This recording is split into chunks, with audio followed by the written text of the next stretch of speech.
Item ಯಾವುದೇ ಇರಲಿ try ಮಾಡಿ Aachi chicken masala. Welcome back. ಇನ್ನು ಸಂಸದ ಯದುವೀರ್ ಹೇಳಿಕೆಗೆ ಶಾಸಕ ಶ್ರೀವತ್ಸ ಸಮರ್ಥನೆ ಮಾಡಿಕೊಂಡಿದ್ದಾರೆ. ಸಂಸದ ಯದುವೀರ್ ಅವರ ಹೇಳಿಕೆಗೆ ನನ್ನ ಸಹಮತವಿದೆ. ಕಮರ್ಷಿಯಲ್ ದಸರಾ ಆಗೋದು ಬೇಡ. ದಸರಾ ಆಚರಣೆ ಸಾಂಸ್ಕೃತಿಕ ಹಬ್ಬವಾಗಿ ನಡೆಯಲಿ. ಮೈಸೂರು ಅಂದ್ರೇ ಸಾಂಸ್ಕೃತಿಕ ನಗರಿ. ಅದರಲ್ಲೂ ದಸರಾ ಸಂಪ್ರದಾಯಬದ್ಧವಾಗಿ ಸಾಂಸ್ಕೃತಿಕ ಹಬ್ಬವಾಗಿ ಇರುತ್ತೆ, ಹಬ್ಬವಾಗೇ ನಡೆಯಲಿ. ಮೈಸೂರಿನಲ್ಲಿ ಬಿಜೆಪಿ ಶಾಸಕ ಶ್ರೀವತ್ಸ ಕೊಟ್ಟಿರುವಂತಹ ಹೇಳಿಕೆ ನೋಡಿ. ರಾಜ್ಯದಲ್ಲಿ ಸದ್ಯಕ್ಕೆ ಮೈಸೂರಿನ ದಸರಾ ಸಂದರ್ಭದಲ್ಲಿ ಕಂಬಳ ನಡಿಬೇಕು ನಡಿಬಾರ್ದು ಅನ್ನುವಂತಹ ಚರ್ಚೆ ಜೋರಾಗಿದೆ. ಪ್ರತಿ ವರ್ಷ ದಸರಾ ಬಂದಾಗ ಏನಾದರೂ ಒಂದು ಈ ರೀತಿಯಾದಂತಹ ವಿವಾದಗಳಿದ್ದೇ ಇರುತ್ತೆ. ನಾವು ಹಿಂದೆ ನೋಡಿದ್ದೀವಿ ಮಹಿಷಾ ದಸರಾದು ಒಂದಷ್ಟು ವಿವಾದಗಳು. ಕೊನೆಯ ಬಾರಿ ಭಾನು ಮುಷ್ತಾಕ್ ಅವರಿಗೆ ಅವಕಾಶ ಕೊಟ್ಟಂತಹ ಸಂದರ್ಭದಲ್ಲಿ, ಜೊತೆಗೆ ಈಗ ಕಂಬಳ, ಹೀಗೆ ಪ್ರತಿ ವರ್ಷವೂ ದಸರಾ ಸಂದರ್ಭದಲ್ಲಿ ಏನಾದರೂ ಒಂದು ಈ ರೀತಿಯಾದಂಥ ವಿವಾದಗಳು ಸೃಷ್ಟಿ ಆಗ್ತಾನೆ ಇರುತ್ತೆ. ಆದರೆ ಇದನ್ನು ದೊಡ್ಡ ಮಟ್ಟದ ವಿವಾದ ಆಗೋದಕ್ಕಿಂತ ಮೊದಲು ತಡೆಯುವಂತಹ ನಿಟ್ಟಿನಲ್ಲೂ ಕೂಡ ಒಂದಷ್ಟು ಜನ ಪ್ರಯತ್ನ ಪಡ್ತಾ ಇದ್ದಾರೆ. ಅದೇ ವಿಚಾರಕ್ಕೆ ಸಂಬಂಧಪಟ್ಟಂತೆ ಸಂಸದ ಯದುವೀರ್ ಏನು ಹೇಳಿದ್ರು, ಆ ಒಂದು ವಿಚಾರಕ್ಕೆ ಸಂಬಂಧಪಟ್ಟಂತೆ ಶಾಸಕ ಶ್ರೀವತ್ಸ ಸಮರ್ಥನೆ ಮಾಡಿಕೊಂಡಿದ್ದಾರೆ. ಜೊತೆಗೆ ಕಂಬಳದ ವಿಚಾರದಲ್ಲೂ ಮೈಸೂರಿನ ನಮ್ಮ ಮಹಾರಾಜರು ಹೇಳಿದ್ರು, ಈಗಾಗಲೇ ಕಂಬಳದ ನಾನು ಮೀಡಿಯಾದಲ್ಲಿ ರಿಯಾಕ್ಟ್ ಮಾಡಿದ್ದೀನಿ. ಸೊ ಹಾಗಾಗಿ ಒಂದು ಸೂಕ್ತವಾದಂಥ ತೀರ್ಮಾನವನ್ನು ತೆಗೆದುಕೊಳ್ಳಿ ಬೇಡ ಅನ್ನೋದ್ರ ಬಗ್ಗೆ ಅನ್ನುವಂಥದ್ದು 3 ಅಂಶನೂ ನಿನ್ನೆ ಹೈಪವರ್ ಕಮಿಟಿಲಿ ನಮ್ಮ ಕಡೆಯಿಂದ ಬಂದಂಥ ವಿಷಯ. ಅಲ್ಲ, ಈಗ ಒಟ್ಟು ಅದು ವ್ಯಾವಹಾರಿಕವಾಗಿ ಮಾಡೋದು ಬೇಡ. ಅಲ್ಲಲ್ಲಿ ಅದರ ಶೈಲಿ ಇದೆ. ದಸರಾ ಸಾಂಪ್ರದಾಯಿಕವಾಗಿ ಏನು ನಡೀತಾ ಇದೆ ಅದನ್ನು ಮಾತ್ರ ಮಾಡಲಿ. ಇದು ಕಮರ್ಷಿಯಲ್ ಅಂತ ಆಗುತ್ತೆ.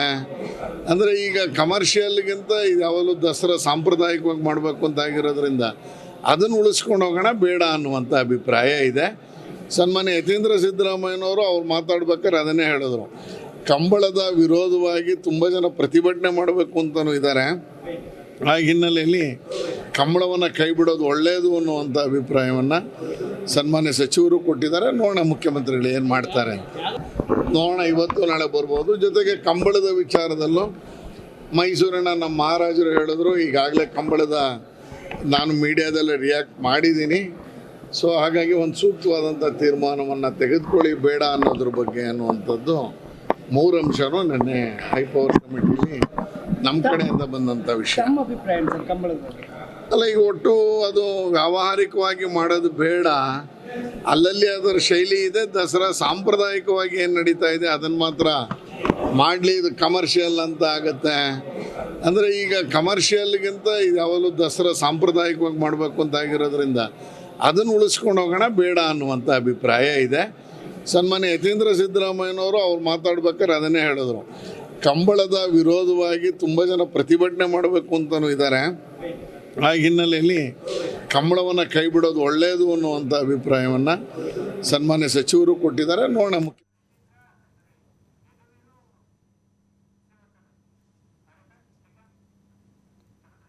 ಈ ಬಗ್ಗೆ ಮತ್ತಷ್ಟು ಮಾಹಿತಿಯನ್ನು ಕೊಡ್ತಾರೆ. ನೇರ ಸಂಪರ್ಕದಲ್ಲಿ ಜಾಯ್ನ್ ಆಗ್ತಾ ಇದ್ದಾರೆ ಪುನೀತ್. ಸದ್ಯಕ್ಕೆ ಮೈಸೂರು ದಸರಾ ಬಂತು ಅಂದರೆ ಏನಾದರೂ ಒಂದು ವಿವಾದಗಳಿದ್ದೇ ಇರುತ್ತೆ. ಸದ್ಯಕ್ಕೆ ವಿವಾದ ಆಗ್ತಾ ಇರುವಂತಹ ವಿಚಾರ ಏನಪ್ಪಾ ಅಂತ ಹೇಳಿದ್ರೆ ಕಂಬಳ. ಸದ್ಯಕ್ಕೆ ಯಾರ್ಯಾರ ಅಭಿಪ್ರಾಯಗಳು ಏನೇನಿದೆ ಪುನೀತ್?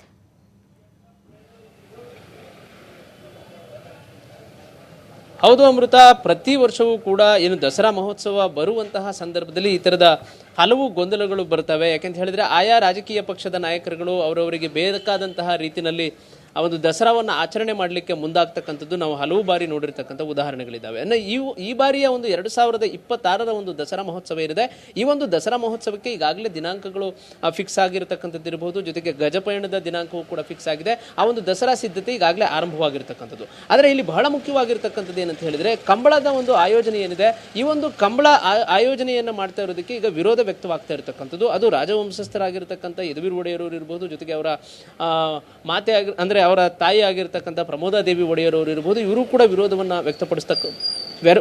ವ್ಯಕ್ತಪಡಿಸೋದ್ರ ಜೊತೆಗೆ ಮೈಸೂರಿನ ನಾಗರಿಕರು ಕೂಡ ಕಂಬಳದ ಆಚರಣೆ ಮೈಸೂರಿನಲ್ಲಿ ಆಗಬಾರ್ದು. ಯಾಕೆಂತ ಹೇಳಿದರೆ ದಸರಾದ ಒಂದು ಪರಂಪರೆ ಏನಿದೆ, ಆ ಒಂದು 11 ದಿನಗಳ ಕಾಲ ನಡೆಯುವಂತಹ ವಿಜಯದಶಮಿಯ ಒಂದು ಕಾರ್ಯಕ್ರಮಗಳೇನಿರ್ತವೆ, ಮಹಾನವಮಿಯ ಒಂದು ಕಾರ್ಯಕ್ರಮ ಏನಿರುತ್ತೆ ಅದರಂತೆ ನಡಿಬೇಕು. ಅದರ ಜೊತೆಗೆ ಟ್ಯಾಬ್ಲೋಗಳಲ್ಲಿ ಈ ಒಂದು ಕಂಬಳವನ್ನು ತೋರ್ಪಡಿಸುವಂಥದ್ದು ಇರ್ಬೋದು, ಬೇರೆ ಬೇರೆ ಪರಂಪರೆಗಳನ್ನು ಬಿಂಬಿಸ್ತಕ್ಕಂಥದ್ದೇನಿದೆ ಇದನ್ನು ಆ ಒಂದು ಜಂಬೂ ಸವಾರಿ ಮೆರವಣಿಗೆಯ ದಿನ ಟ್ಯಾಬ್ಲೋಗಳ ಮೂಲಕ ತೋರ್ಪಡಿಸುವಂಥ ಒಂದು ಕೆಲಸವನ್ನು ಮಾಡಬೇಕು. ಅದನ್ನು ಹೊರತುಪಡಿಸಿ ಕಂಬಳವನ್ನು ಮೈಸೂರಿನಲ್ಲೇ ಆಚರಣೆ ಮಾಡ್ತಕ್ಕಂಥದ್ದೇನಿದೆ ಏನಿದೆ ಅದು ದಸರಾದ ಮೇಲೆ ಪರಿಣಾಮವನ್ನು ಬೀರುತ್ತೆ. ಹೀಗಾಗಿ ಆಯಾ ಸ್ಥಳಗಳಲ್ಲಿ ಆಯಾ ಒಂದು ಸಂಸ್ಕೃತಿಗಳೇನಿರ್ತವೆ, ಆಚರಣೆಗಳೇನಿರ್ತವೆ, ಅದು ನಡೆದ್ರಷ್ಟೇ ಹೆಚ್ಚಿನ ಒಂದು ರೀತಿಯಾಗಿ ಆ ಒಂದು ಸಂಸ್ಕೃತಿ ಬಿಂಬಿತವಾಗುತ್ತೆ. ಅದನ್ನು ಹೊರತುಪಡಿಸಿ ಏನು ದಕ್ಷಿಣ ಕನ್ನಡ ಜಿಲ್ಲೆಯ ಒಂದು ಕಂಬಳವನ್ನು ಮೈಸೂರಿನಲ್ಲಿ ಆಯೋಜನೆ ಮಾಡ್ತಕ್ಕಂಥದ್ದು ಸರಿಯಲ್ಲ ಅಂತ ಹೇಳಿ ಈಗ ವಿರೋಧ ವ್ಯಕ್ತವಾಗ್ತಾ ಇರತಕ್ಕಂಥದ್ದು. ಈಗ ಮುಖ್ಯಮಂತ್ರಿಗಳು ಏನು ಆ ಒಂದು ಕಂಬಳವನ್ನು ಆಚರಣೆ ಮಾಡಲಿಕ್ಕೆ ಈಗಾಗಲೇ ಏನು ಮೈಸೂರಿನಲ್ಲಿ ಏನು ಅಧಿಕಾರಿಗಳು ಈಗಾಗಲೇ 2 ಜಾಗಗಳನ್ನು ಗುರುತು ಮಾಡತಕ್ಕಂಥ ಒಂದು ಕೆಲಸವನ್ನು ಮಾಡಿದ್ದಾರೆ. ಇದನ್ನು ಕೂಡಲೇ ಆ ಕಂಬಳ